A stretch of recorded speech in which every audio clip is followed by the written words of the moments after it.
నమస్కారం వార్తలకు స్వాగతం. ముందుగా ముఖ్యాంశాలు చూద్దాం.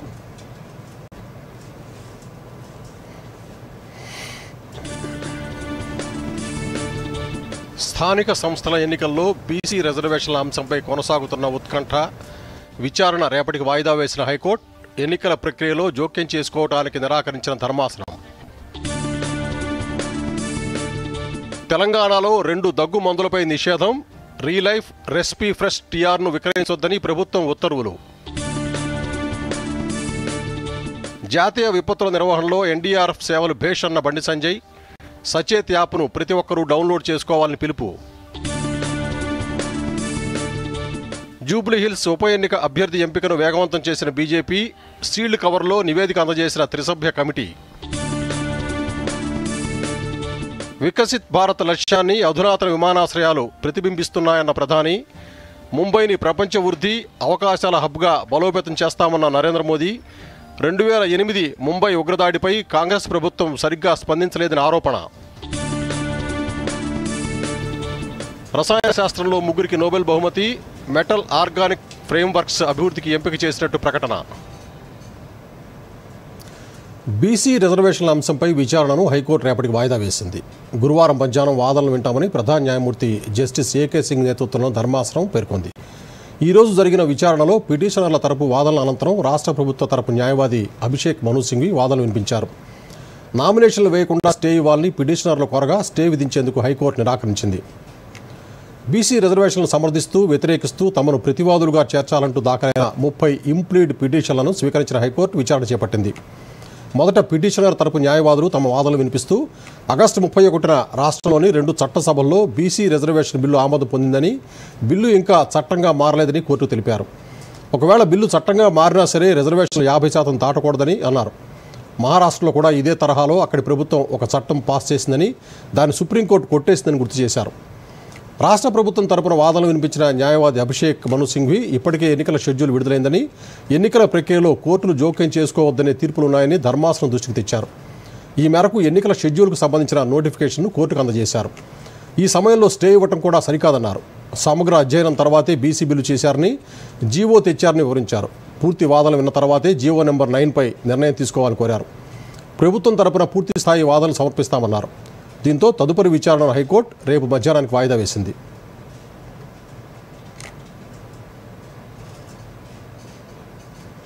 నవీ ముంబై అంతర్జాతీయ విమానాశ్రయం మొదటి దశను ప్రధానమంత్రి నరేంద్ర మోదీ ప్రారంభించారు. 19,650 కోట్ల రూపాయల వ్యయంతో నిర్మితమైన ఈ ప్రాజెక్టు వికసిత్ భారత్ లక్ష్యాన్ని ప్రతిబింబిస్తుందని మోదీ ఈ సందర్భంగా తెలిపారు. మహారాష్ట్ర రైతులు మధ్యప్రాచ్యం, యూరప్ మార్కెట్కు అనుసంధానం అవుతారని, పెట్టుబడులు, కొత్త వ్యాపారాలు ఆకర్షిస్తాయని చెప్పారు.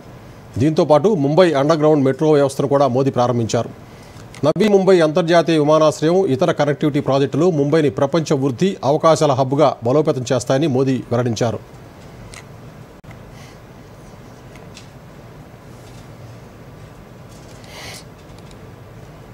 नवी मुंबई इंटरनेशनल एयरपोर्ट एक ऐसा प्रोजेक्ट है जिसमें विकसित भारत की झलक है।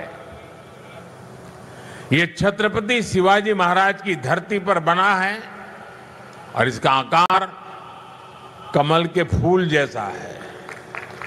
किसान की ताजा उपज, फल, फूल, सब्जी और मछुआरों के उत्पाद तेजी से ग्लोबल मार्केट तक पहुंच पाएंगे। इस एयरपोर्ट से यहां आसपास के छोटे और लघु उद्योगों के लिए एयरपोर्ट की लागत कम होगी। यहां निवेश बढ़ेगा, नए उद्योग, नए उद्यम लगेंगे। मैं महाराष्ट्र और मुंबई के सभी लोगों को इस एयरपोर्ट की बहुत बहुत बधाई देता हूं।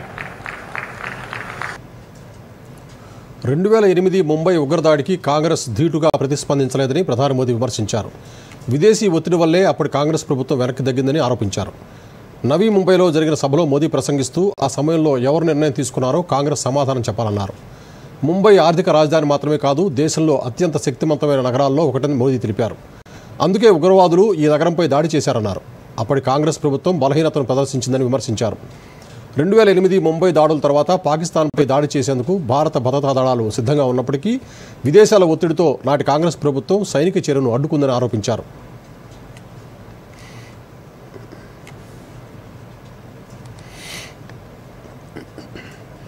कि मुंबई हमले के बाद हमारी सेनाएं पाकिस्तान पर हमला करने को तैयार थी. पूरा देश भी उस समय यही चाहता था, लेकिन उस कांग्रेस नेता की माने तो किसी दूसरे देश के दबाव के कारण तब कांग्रेस सरकार ने भारत की सेनाओं को पाकिस्तान पर हमला करने से रोक दिया था. कांग्रेस को यह बताना होगा कि वो कौन था जिसने विदेशी दबाव में फैसला लिया, जिसने मुंबई की देश की भावना से खिलवाड़ किया. और देश को ये जानने का हक है कांग्रेस की इस कमजोरी ने आतंकवादियों को मजबूत किया. దగ్గు మందులపై రాష్ట్ర ప్రభుత్వం కీలక నిర్ణయం తీసుకుంది. కిడ్నీ వైఫల్యానికి కారణమయ్యే రీలైఫ్, రెస్పీ ఫ్రెష్ టీఆర్ దగ్గు మందులను నిషేధించింది. ఈ మేరకు Telangana drugs control authority administration ఆదేశాలు జారీ చేసింది. ఈ 2 దగ్గు మందులను మెడికల్ దుకాణాల్లో ఎవరూ విక్రయించొద్దంటూ హెచ్చరించింది. మధ్యప్రదేశ్, రాజస్థాన్లో కోల్డ్ రిఫ్ దగ్గుమందు సేవించి చిన్నారులు మృతి చెందిన నేపథ్యంలో డీసీఏ అప్రమత్తమైంది. కిడ్నీ వైఫల్యానికి కారణమయ్యే SR-13 బ్యాచ్ దగ్గుమందును ఉపయోగించవద్దని ప్రజలకు సూచించింది. రాష్ట్రంలోని మెడికల్ షాపుల్లో, ఆసుపత్రుల్లో SR-13 బ్యాచ్ సిరపులను జప్తు చేయాలని డ్రగ్ ఇన్స్పెక్టర్లకు ఆదేశాలు జారీ చేసింది.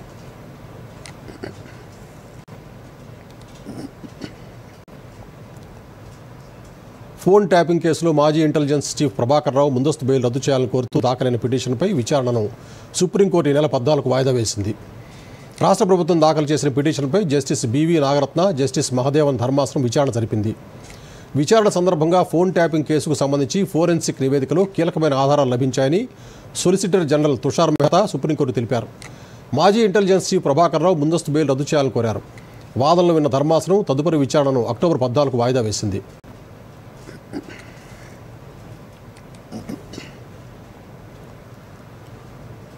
గ్రూప్ 1 ప్రిలిమ్స్ పరీక్షల నుంచి అవకతవకలు జరుగుతున్నాయని తెలంగాణ జాగృతి అధ్యక్షురాలు కల్వకుంట్ల కవిత ఆరోపించారు.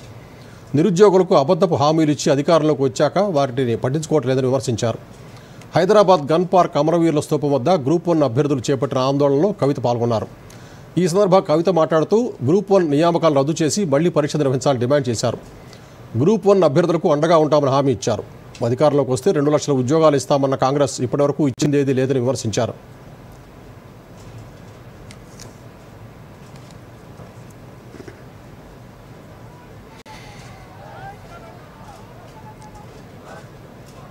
ఒక్కటి కాదు, 2 కాదు, ప్రిలిమ్స్ ఎగ్జామ్ ఎప్పుడైతే మొదలు పెట్టినరో అప్పటి నుండి మెయిన్స్ రిజల్ట్స్ ఇచ్చేదాకా ప్రతి అడుగులో అవకతవకలే, ప్రతి అడుగులో అబద్ధాలే, ప్రతి అడుగులో కూడా మోసమే. ఎవరి కోసం ఎగ్జామ్ పెట్టిరు మీరు? ఎందుకోసం రిజల్ట్ ఇచ్చిరు మీరు? తెలంగాణ బిడ్డల కోసం పెట్టినరా, లేకపోతే పావులను కొంతమందికి ఉద్యోగాలు ఇచ్చుకోవడానికి ఈ ప్రయత్నం చేస్తురా? అట్లా చేసేది ఉంటే ఓపెన్గా ఎప్పురి. వేలాది మంది ఎవరైతే పరీక్షలు రాసినరో ఆ విద్యార్థులంతా కూడా పేద మధ్యతరగతి కుటుంబాలకు సంబంధించిన వాళ్ళు. 2 లక్షల ఉద్యోగాలు ఇస్తామన్నారు. 50,000 పాత ఉద్యోగాలే మళ్ళీ ఇచ్చి తప్పుడు లెక్కలు చెప్తున్నారు. అవి కూడా పోని అనుకుందాం, కానీ 569 పోస్టులు అంటే ఇది మొత్తం తెలంగాణని ఇంకో 30 ఏళ్ళు నడిపేటటువంటి వ్యవస్థను తయారు చేస్తున్నాం మనం. పీసీసీ అధ్యక్షులు మహేష్ కుమార్ గౌడ్ మధ్యవర్తిత్వంతో మంత్రులు అడ్లూరు లక్ష్మణ్, పొన్నం ప్రభాకర్ మధ్య నెలకొన్న వివాదం సద్దుమణిగింది. అడ్లూరు లక్ష్మణ్కు మంత్రి పొన్నం ప్రభాకర్ క్షమాపణలు చెప్పారు. మహేష్ కుమార్ గౌడ్ తన నివాసంలో బ్రేక్ఫాస్ట్ సమావేశం నిర్వహించారు. దీనికి మంత్రులు పొన్నం ప్రభాకర్, అడ్లూరు లక్ష్మణ్ హాజరయ్యారు. ఈ సందర్భంగా ఇద్దరు మంత్రుల మధ్య సయోధ్య కుదిర్చారు. మంత్రి పొన్నం ప్రభాకర్ మాట్లాడుతూ సహచర మంత్రిని తాము ఏమీ అనలేదని, అడ్లూరు లక్ష్మణ్ బాధపడితే వ్యక్తిగతంగా క్షమాపణ కోరుతున్నా. పార్టీ సంక్షేమం తప్ప మరో ఉద్దేశం లేదని అన్నారు. కాంగ్రెస్లో సామాజిక న్యాయానికి ఎప్పుడు పెద్దపీట ఉంటుందని, అన్ని వర్గాలను కలుపుకొని పోయే తత్వం పార్టీలో ఉందని మహేష్ కుమార్ గౌడ్ పేర్కొన్నారు. సామాజిక న్యాయానికి ఛాంపియన్ కాంగ్రెస్ పార్టీ. ఆ కాంగ్రెస్ పార్టీలో పుట్టి పెరిగిన వ్యక్తిగా నేను కానీ, గౌరవ మంత్రి లక్ష్మణ్ కుమార్ గారు కానీ ఎటువంటి దురుద్దేశాలు మాకు పార్టీకి సంక్షేమం తప్ప ఇంకొకటి లేదు. జరిగినటువంటి ఒక అపోహ వాటన్నిటి పట్ల నేను ఆ మాట అనకపోయినప్పటికీ దానికి పత్రికలో స్వీకరించినటువంటి ప్రకారంగా కొంత తన బాధపడినటువంటి మాటకు నేను క్షమాపణ కోరుతా ఉన్నా. ఎక్కడ కూడా అటువంటి ఆలోచన లేదు. నాకు అటువంటి ఒరవడిలో నేను పెరగలేదు. కాంగ్రెస్ పార్టీ నాకు ఆ సంస్కృతిలో నేర్పలేదు. కాబట్టి నేను తప్పకుండా ఐక్యంగా కాంగ్రెస్ పార్టీ రేపు భవిష్యత్తులో రాహుల్ గాంధీ గారి నాయకత్వంలో పనిచేసే వాళ్ళని తప్ప ఇంకొకటి కాదు. లక్ష్మణ్ కుమార్ గారు వ్యక్తిగతంగా బాధ కలిగి ఉంటే బాధిత సమాజం కూడా మేము అంతా కలిసి పెరిగినటువంటి వాళ్ళమే కరీంనగర్ టౌన్ లో. కాబట్టి అటువంటి ఎక్కడ కూడా ఆ అపోహ ఉండద్దు అనేటువంటి మాట నేను మరొకసారి ప్రత్యేకించి విజ్ఞప్తి చేస్తాను.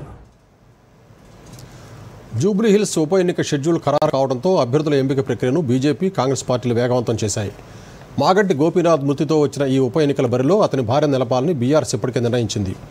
కాంగ్రెస్ అభ్యర్థి షార్ట్ లిస్ట్ చేసే బాధ్యతలను మంత్రులు పొన్నం ప్రభాకర్, వివేక్ వెంకటస్వామిలకు ఆ పార్టీ అప్పగించింది. మరోవైపు బీజేపీ కూడా అభ్యర్థి ఎంపిక ప్రక్రియను వేగవంతం చేసింది. బీజేపీ రాష్ట్ర అధ్యక్షులు రామచంద్రరావుకు త్రిసభ్య కమిటీ నివేదిక అందజేసింది. మాజీ ఎమ్మెల్యే ఎం ధర్మారావు, మాజీ ఎంపీ పోతుగంటి రాములు, సీనియర్ నేత కోమల ఆంజనేయులతో కూడిన త్రిసభ్య కమిటీ అభ్యర్థి ఎంపికపై ఆశావహులు, నాయకులు, పార్టీ శ్రేణుల నుంచి అభిప్రాయాలు సేకరించింది. వారి అభిప్రాయాలు నివేదిక రూపంలో రూపొందించి బీజేపీ రాష్ట్ర కార్యాలయంలో రామచంద్రరావుకు అందజేసింది. ఈ నివేదికపై రాష్ట్ర నాయకత్వంతో చర్చించి అధిష్టానం సూచనతో త్వరలో అధికారికంగా బీజేపీ అభ్యర్థిని ప్రకటించే అవకాశం ఉంది.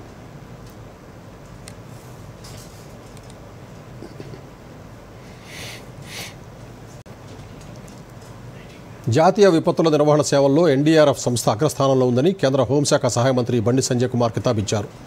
ఎన్డీఆర్ఎఫ్ అందిస్తున్న సేవలతో పాటు జాతీయ విపత్తుల సమాచారాన్ని ఎప్పటికప్పుడు ప్రజలకు తెలియజేసేందుకు విస్తృతంగా అవగాహన కార్యక్రమాలు చేపట్టాలని సూచించారు. న్యూఢిల్లీలోని నేషనల్ డిజాస్టర్ మేనేజ్మెంట్ అథారిటీ సంస్థ ప్రధాన కార్యాలయాన్ని బండి సంజయ్ సందర్శించారు. ఎన్డీఎంఏ ఉన్నతాధికారులతో సమావేశమై సంస్థ అందిస్తున్న సేవలను, చేపడుతున్న కార్యాచరణను అడిగి తెలుసుకున్నారు. ఎన్డీఎంఏ సేవలకు సంబంధించి కేంద్ర మంత్రికి పవర్ పాయింట్ ప్రజెంటేషన్ ద్వారా అధికారులు వివరించారు. ప్రధానంగా తెలంగాణ, పంజాబ్, ఢిల్లీ వరదలతో పాటు సిక్కిం వరదలు, వైనాడ్ ల్యాండ్ స్లైడ్స్, హిమాచల్ ప్రదేశ్ వరద సమయంలో 2023లో జరిగిన బాలాసోర్ రైల్వే ప్రమాదం, సిల్కియారా టన్నెల్ రక్షణ చర్యల్లో భాగంగా ఎన్డీఆర్ఎఫ్ సిబ్బంది అందించిన సాహసోపేత చర్యలను వివరించారు. కేంద్ర ప్రభుత్వం రూపొందించిన సచేత్ యాప్ను ప్రతి ఒక్కరూ డౌన్లోడ్ చేసుకునేలా చైతన్యం కలిగించాలని అధికారులను కేంద్ర మంత్రి ఆదేశించారు. ఎన్డీఆర్ఎఫ్ రెస్క్యూ సిబ్బందికి క్లిష్ట సమయాల్లో రోప్స్, గ్యాస్ కటర్స్, జాకెట్ వంటి మౌలిక సదుపాయాల కల్పనలో ఎలాంటి జాప్యం లేకుండా అందించాలని సూచించారు.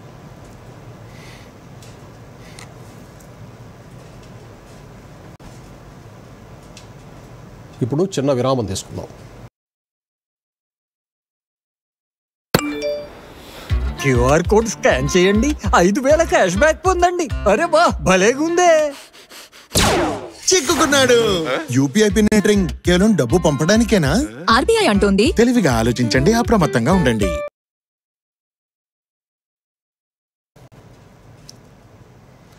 దేశవ్యాప్తంగా పలు రాష్ట్రాల్లో పోటీ చేస్తున్న ఎంఐఎం కాంగ్రెస్తో కుమ్మక్కై జూబ్లీహిల్స్ ఉప ఎన్నికల్లో బరిలోకి దిగటం లేదని బీజేపీ ఎంపీ రఘునందనరావు ఆరోపించారు. బీజేపీ రాష్ట్ర కార్యాలయంలో రఘునందనరావు మీడియాతో మాట్లాడుతూ డిసెంబర్లో జరిగే జీహెచ్ఎంసీ ఎన్నికల్లో ఎంఐఎంకు మేయర్ పదవి ఇస్తామని కాంగ్రెస్ లోపాయకారి ఒప్పందం చేసుకుందని విమర్శించారు. జూబ్లీహిల్స్ ఉప ఎన్నికల్లోనూ ఎంఐఎం సూచించిన అభ్యర్థికి కాంగ్రెస్కు టికెట్ ఇస్తుందన్నారు. 2014 ఎన్నికల్లో జూబ్లీహిల్స్ నుంచి పోటీ చేసి 2వ స్థానంలో నిలిచిన ఎంఐఎం ఈ ఉప ఎన్నికల్లో కాంగ్రెస్కు లబ్ధి చేకూర్చేందుకే బరిలోకి దిగటం లేదని ఆరోపించారు. ఎవరి ప్రయోజనాల్ని కాపాడేందుకు ఎంఐఎం పార్టీ ఎన్నికలలో పోటీ చేస్తలేదు. ఎవరితో కుమ్ముక్కయ్యిండ్రు. దీని వెనకాల ఉన్నటువంటి కుట్ర ఏంటంటే డిసెంబర్లో రాబోతున్నటువంటి జీహెచ్ఎంసీ ఎన్నికల్లో ఎంఐఎం పార్టీకి మేయర్ పదవిని ఇచ్చేందుకు కాంగ్రెస్ పార్టీ లోపాయికారికంగా ఒప్పందం చేసుకొని ఎంఐఎం పార్టీ సూచించినటువంటి వ్యక్తికే కాంగ్రెస్ ఇలా జూబ్లీ హిల్స్ అభ్యర్థిగా నిలబెట్టబోతుంది అనేది నగ్న సత్యం.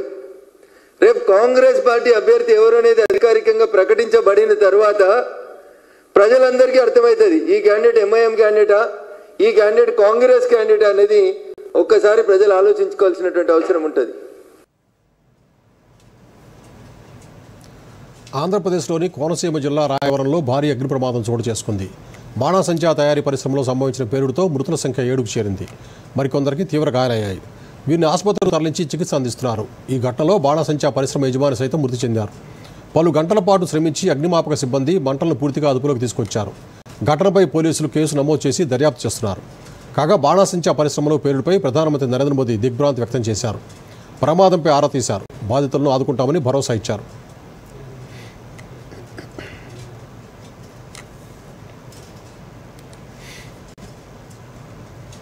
నేడు 93వ వైమానిక దళ దినోత్సవం సందర్భంగా దేశవ్యాప్తంగా ఘనంగా వేడుకలు జరిగాయి. భారత గగనతల రక్షణ యోధులకు ప్రధాని మోదీ సహా త్రివిధ దళాధిపతులు, సైన్యాధికారులు నివాళులర్పించారు. గజియాబాద్ హిండన్ వాయు స్థావరంలో వైమానిక దళ దినోత్సవ వేడుకలు ఘనంగా జరిగాయి. వివరాలు చూద్దాం. 1932 అక్టోబర్ 8న స్థాపించిన భారత వైమానిక దళం నేడు 93వ దినోత్సవాన్ని ఘనంగా జరుపుకుంది. ఈ సందర్భంగా ఉత్తరప్రదేశ్ గజియాబాద్లోని హిండన్ వాయు స్థావరంలో ప్రధాన కార్యక్రమాలు నిర్వహించారు. వాయుసేన అధిపతి ఏపీ సింగ్ సహా పలువురు అధికారులు పాల్గొన్నారు. ఈ సందర్భంగా ఏపీ సింగ్ మాట్లాడుతూ ఆపరేషన్ సింధూర్ భారత సామర్థ్యాలు, సాయుధ దళాల మధ్య సమన్వయానికి మంచి ఉదాహరణ అని పేర్కొన్నారు. 2025 మే 7న ప్రారంభమైన ఈ ఆపరేషన్లో శత్రు ప్రాంతంలో ఖచ్చితమైన దాడులు చేసినట్టు తెలిపారు. దేశీయంగా అభివృద్ధి చేసిన ఆయుధాలు అద్భుతంగా పనిచేశాయని చెప్పారు. ఆపరేషన్ సింధూర్లో పాకిస్తాన్ యుద్ధ విమానాలు ధ్వంసమయ్యాయని వాయుసేన అధిపతి తెలిపారు. ఇవి F-16లుగా అంచనా వేశామన్నారు.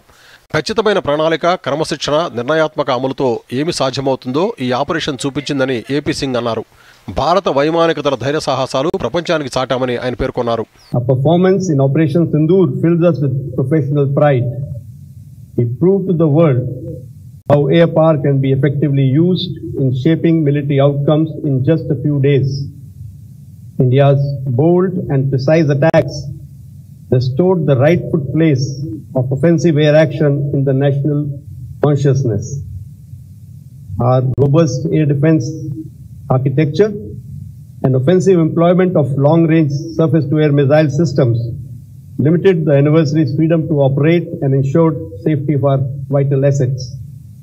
The outstanding performance of indigenously developed and integrated weapons, which delivered precise and devastating blows deep inside enemy territory, vindicates our faith in homegrown capabilities. 1948, 1971, 1999 యుద్ధాలు, బాలకోట్ దాడి, ఆపరేషన్ సింధూర్లో భారత వైమానిక యోధులు చరిత్ర సృష్టించారని ఏపీ సింగ్ గుర్తు చేశారు. దేశ గౌరవానికి రక్షకులని యోధులను అభినందించారు. సిబ్బంది బాధ్యతాయుతంగా వ్యవహరించాలని, అవసరమైతే మరిన్ని శిక్షణలు తీసుకోవాలని పిలుపునిచ్చారు. అలాగే ఇరాన్, ఇజ్రాయెల్ ఘర్షణ సమయంలో భారతీయులను సురక్షితంగా తీసుకురావడంలో వైమానిక దళం పాత్రను ఆయన ప్రశంసించారు. కాగా వైమానిక దళ వేడుకల్లో 1967 ఫోర్డ్ సాలూన్ కారును ప్రదర్శించారు. 1971 యుద్ధంలో పాల్గొన్న ప్రతాప్ చంద్రలాల్ మొదట దీన్ని ఉపయోగించారు. హెరిటేజ్ ఫ్లైట్లో టైగర్ మోత్, హార్వర్డ్, డకోటా విమానాలు ప్రదర్శించారు. మరోవైపు ఢిల్లీలోని జాతీయ యుద్ధ స్మారకంలో CDS general Anil Chauhan, army chief general Upendra Dwivedi, నావికా దళాధిపతి అడ్మిరల్ దినేష్ కుమార్ త్రిపాఠి, వాయుసేన చీఫ్ అమర్ప్రీత్ సింగ్ యోధులకు నివాళులర్పించారు. వైమానిక దళ దినోత్సవం సందర్భంగా రాష్ట్రపతి ద్రౌపది ముర్ము, ఉపరాష్ట్రపతి సిపి రాధాకృష్ణన్, ప్రధాని నరేంద్ర మోదీ వాయుసేన యోధులకు శుభాకాంక్షలు తెలిపారు. వాయు యోధుల ధైర్యం, క్రమశిక్షణను ముర్ము ప్రశంసించారు. ఆపరేషన్ సింధూర్తో పాటు విపత్తుల సమయంలో వాయు సైన్యం సేవలను రాధాకృష్ణన్ గుర్తు చేశారు. మోదీ యోధుల కట్టుబాటు, ధైర్యాన్ని అభినందించారు. Bureau report, Doordarshan news. ఇప్పుడు చిన్న విరామం తీసుకుందాం.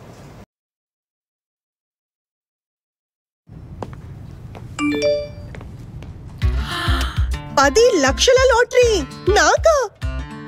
వావ్! చిక్కుకుంది. బూటకపు ఆఫర్ల పట్ల అప్రమత్తంగా ఉండండి. ఆర్బీఐ అంటోంది తెలివిగా ఆలోచించండి, అప్రమత్తంగా ఉండండి.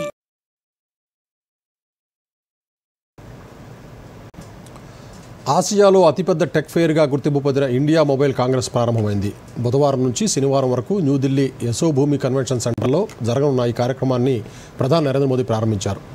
ఈ సందర్భంగా మోదీ మాట్లాడుతూ దేశ యువత సాంకేతిక విప్లవానికి గణనీయ కృషి చేస్తోందని చెప్పారు. భారత్లో మొబైల్ డేటా చౌకగా ఉందన్నారు. 1 GB wireless data cup tea ధర కంటే తక్కువ ఖర్చు అవుతుందని తెలిపారు. డేటా వినియోగంలో భారత్ ప్రపంచ ప్రముఖ దేశాల్లో ఒకటన్న మోదీ భారతీయ జీవితంలో డేటా అంతర్భాగంగా మారిందని తెలిపారు. Telecom connectivity, 6G technology, AI, cyber security, సెమీకండక్టర్లు, drone, space technology, deep sea, green tech వంటి రంగాల్లో రాబోయే కాలం పూర్తిగా భిన్నంగా ఉంటుందన్నారు. 6G టెక్నాలజీలో భారత్ ప్రపంచాన్ని ముందుండి నడిపిస్తుందని మోదీ ఆశాభావం వ్యక్తం చేశారు.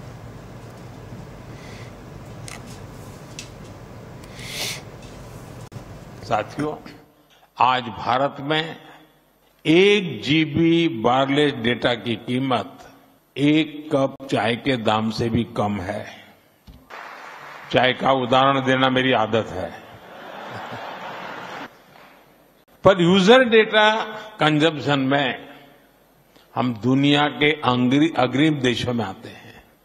इसका अर्थ है कि भारत में डिजिटल कनेक्टिविटी अब कोई प्रिविलेज या लग्जरी नहीं है, ये भारतीयों के जीवन का एक अटूट हिस्सा है। इंडस्ट्री और इन्वेस्टमेंट को बढ़ाने के माइंडसेट में भी भारत सबसे आगे दिखता है। भारत का डेमोक्रेटिक सेटअप, सरकार की वेलकमिंग अप्रोच और ईज ऑफ डूइंग बिजनेस की पॉलिसीज, इनसे भारत की पहचान एक इन्वेस्टर फ्रेंडली डेस्टिनेशन के रूप में बनी है। దేశీయ ఉత్పత్తులు సేవలను వినియోగించాలన్న ప్రధాని నరేంద్ర మోదీ పిలుపును కేంద్ర మంత్రులు అందిపుచ్చుకుంటున్నారు. స్వదేశీ టెక్నాలజీని ప్రోత్సహించేందుకు డిజిటల్ ఇండియాలో భాగంగా జోహో ప్లాట్ఫారం వైపు మొగ్గు చూపుతున్నారు. అశ్విని వైష్ణవ్, ధర్మేంద్ర ప్రధాన్ ఆ సంస్థ సేవలు వినియోగిస్తుండగా కేంద్ర హోంమంత్రి అమిత్ షా కూడా తాజాగా జోహో మెయిల్లోకి మారిపోయారు. ఈ విషయాన్ని ఆయన ఎక్స్ వేదికగా వెల్లడించారు. ఇకపై తన మెయిల్స్ అన్ని కూడా కొత్త అడ్రస్కే పంపాలని సూచించారు.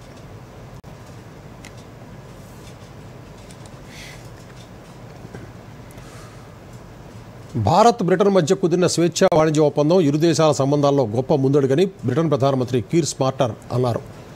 యూరోపియన్ యూనియన్ నుంచి నిష్క్రమించిన తర్వాత బ్రిటన్ సంతకం చేసిన అతిపెద్ద ఒప్పందంగా అభివర్ణించారు. బ్రిటన్ ప్రధానమంత్రిగా బాధ్యతలు చేపట్టిన తర్వాత తొలిసారి భారత్కు వచ్చిన కీర్ స్టార్మర్ ముంబైలో జరిగిన బిజినెస్ లీడర్స్ సమ్మిట్లో పాల్గొన్నారు. ఈ సందర్భంగా కీర్ స్టార్మర్ మాట్లాడుతూ ఇరు దేశాల వాణిజ్య భాగస్వామ్యం కొత్త పుంతలు తొక్కుందని చెప్పారు. గత ఏడాది జూలైలో ప్రధానమంత్రి నరేంద్ర మోదీ లండన్ పర్యటన సందర్భంగా స్వేచ్ఛా వాణిజ్య ఒప్పందం కుదిరింది. రెండు దేశాల మధ్య ద్వైపాక్షిక వాణిజ్యం ఏటా 25.5 బిలియన్ పౌండ్ల మేరకు చేరుకుంటుందని అంచనా. ఈ ఒప్పందంలో వస్త్రాలు, విస్కీ, కార్లు వంటి ఉత్పత్తులపై సుంకాల తగ్గింపులు ఉన్నాయి. ఈ ఒప్పందం ముఖ్యంగా వస్త్రాలు, తోలు, పాదరక్షలు, క్రీడా వస్తువులు, ఇంజనీరింగ్ రంగాల్లో వేలాది ఉద్యోగాలు సృష్టిస్తుందని భావిస్తున్నారు.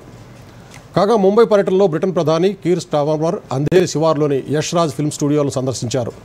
దక్షిణ ముంబైలోని కూపరైజ్ ఫుట్బాల్ మైదానంలో ఇంగ్లీష్ ప్రీమియర్ లీగ్ నిర్వహించిన కార్యక్రమంలో ఇంగ్లాండ్ మాజీ అంతర్జాతీయ ఫుట్బాలర్ మైఖేల్ ఓవెన్తో కలిసి పాల్గొన్నారు.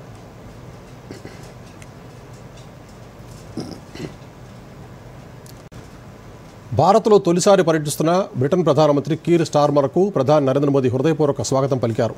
రెండు దేశాల మధ్య బలమైన, మరింత సంపన్నమైన భవిష్యత్తు కోసం కలిసి పనిచేయడానికి గురువారం జరిగే సమావేశం కోసం తాను ఎదురుచూస్తున్నానని సోషల్ మీడియాలో ట్వీట్ చేశారు. భారత్ బ్రిటన్ డైనమిక్ భాగస్వామ్యంలో కీర్ స్టార్మర్ పర్యటన ఒక కొత్త అధ్యాయాన్ని సూచిస్తుందన్నారు.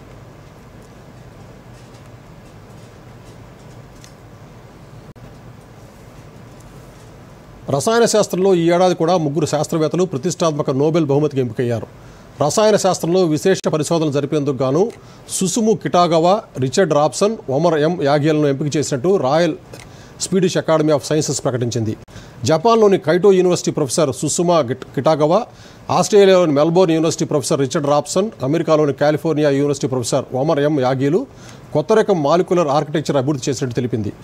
లోహ సేంద్రియ చట్టాల అభివృద్ధి కోసం వీరు ప్రయోగాలు చేసి విజయవంతమయ్యారు. వాయువులు, ఇతర రసాయనాలు ప్రవహించగల పెద్ద ఖాళీల్లో పరమాణు నిర్మాణాలను సృష్టించారు. ఈ నిర్మాణాలు ఎడారి గాలి నుంచి నీటిని సేకరించడానికి, కార్బన్ డయాక్సైడ్ను సంగ్రహించడానికి, రసాయన ప్రతిచర్యలను ఉత్ప్రేరకపరచడానికి ఉపయోగించవచ్చు. రసాయన శాస్త్రంలో ఇప్పటివరకు 195 మంది నోబెల్ బహుమతులు అందుకున్నారు.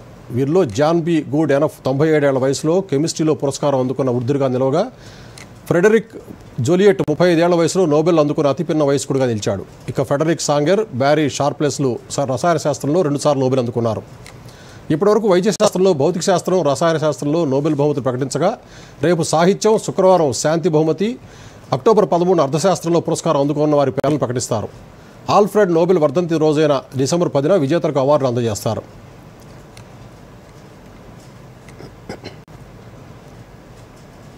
ప్రపంచ మార్కెట్లలో అనిశ్చితి కారణంగా బంగారం ధరలు ఆకాశమే హద్దుగా దూసుకెళ్తున్నాయి. కనీ విని ఎరుగని రీతిలో రికార్డులను బదలకొడుతున్న పసిడి ధరలు రాకెట్ వేగంతో పైకి పరుగులు పెడుతున్నాయి. బంగారం ధర నేడు మరింత పెరిగింది. ఒకరోజే 2290 రూపాయలు పెరిగి ఆల్ టైమ్ హైకి చేరింది. బుధవారం హైదరాబాద్లో 24 క్యారెట్ల 10 గ్రాముల పుత్తడి ధర తొలిసారి 1,26,070 రూపాయలకు ఎగబాకింది. అదే 22 క్యారెట్ల 10 గ్రాముల బంగారం ధర 1,16,750 రూపాయలకు చేరింది. మరోవైపు వెండి ధర కూడా బంగారంతో పోటీపడి మరీ పెరుగుతోంది. హైదరాబాద్లో కిలో వెండి 1,58,000 రూపాయలు ఉందని మార్కెట్ వర్గాలు తెలిపాయి.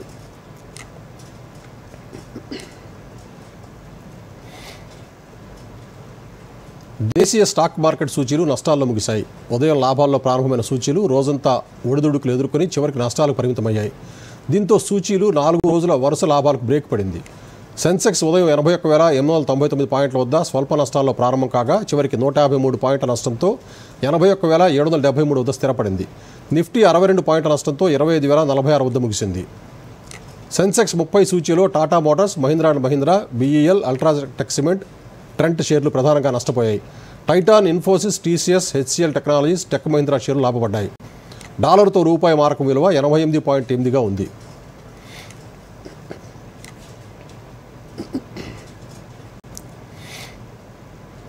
భారత క్రికెటర్లు మహమ్మద్ సిరాజ్, రవీంద్ర జడేజా తమ టెస్ట్ కెరీర్లో అత్యుత్తమ రేటింగ్ పాయింట్ సాధించారు. వెస్టిండీస్తో మొదటి టెస్టులో అద్భుత ప్రదర్శన చేసిన వీరిద్దరూ ICC ర్యాంకింగ్లో స్థానాలు మెరుగుపరుచుకున్నారు. బౌలింగ్లో సిరాజ్ 2 ఇన్నింగ్స్లో 7 వికెట్లతో 718 పాయింట్లు సాధించి 3 స్థానాలు ఎగబాకి 12వ ర్యాంకు చేరాడు. బుమ్రా అగ్రస్థానంలో ఉన్నాడు. కుల్దీప్ యాదవ్ 7 స్థానాలు మెరుగై 21వ స్థానంలో ఉన్నాడు. ఇక బ్యాటింగ్లో జడేజా 644 పాయింట్లతో 6 స్థానాలు జంప్ అయి 25 ర్యాంకు చేరాడు. ఈ విభాగంలో ఇంగ్లాండ్ ఆటగాడు జో రూట్ నంబర్ 1 ర్యాంకులో కొనసాగుతుండగా యశస్వి జైస్వాల్ 2 స్థానాలు దిగజారి 7వ ర్యాంకుకు పడిపోగా రిషబ్ పంత్, శుభ్మన్ గిల్ వరుసగా 8, 13 స్థానాల్లో ఉన్నారు. ఆల్రౌండర్ల విభాగంలో జడేజా టాప్లో ఉండగా వాషింగ్టన్ సుందర్ 4 స్థానాలు మెరుగై 11వ స్థానంలో నిలిచాడు.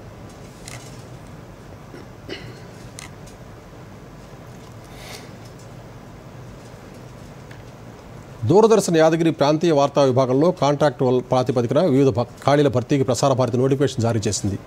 Senior correspondent, anchor come correspondent grade 2, anchor come correspondent grade 3, bulletin editor, video post production assistant, content executive, copy editor, packaging assistant, videographer పోస్టులను ఈ నోటిఫికేషన్ ద్వారా భర్తీ చేస్తారు.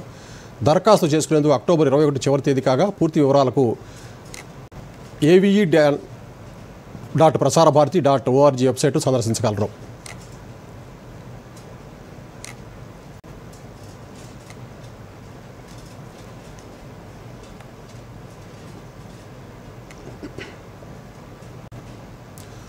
గూగుల్ భారతీయ వినియోగదారులకు ముఖ్యమైన అప్డేట్ను ఇవాళ ప్రకటించింది.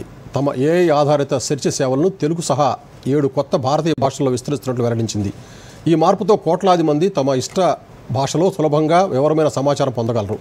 ఇంగ్లీష్, హిందీలకు మాత్రమే అందుబాటులో ఉన్న AI మోడ్ ఇకపై తెలుగు, తమిళం, కన్నడ, మలయాళం, మరాఠీ, బెంగాలీ, ఉర్దూలో కూడా లభిస్తుంది.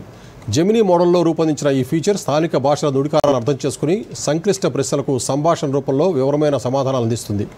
రాబోయే వారంలో ఈ భాషలు అందుబాటులోకి వస్తాయి. అలాగే సెర్చ్ లైవ్ ఫీచర్ను పరిచయం చేసిన గూగుల్ వాయిస్ కెమెరా ద్వారా సెర్చ్తో మాట్లాడే సౌలభ్యం కల్పించింది.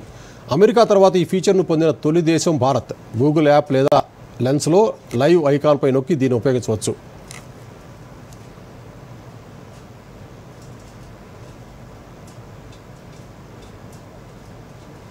మరోసారి ముఖ్యాంశాలతో వార్తలు ముగిద్దాం. నమస్కారం. స్థానిక సంస్థల ఎన్నికల్లో బీసీ రిజర్వేషన్ల అంశంపై కొనసాగుతున్న ఉత్కంఠ, విచారణ రేపటికి వాయిదా వేసిన హైకోర్టు.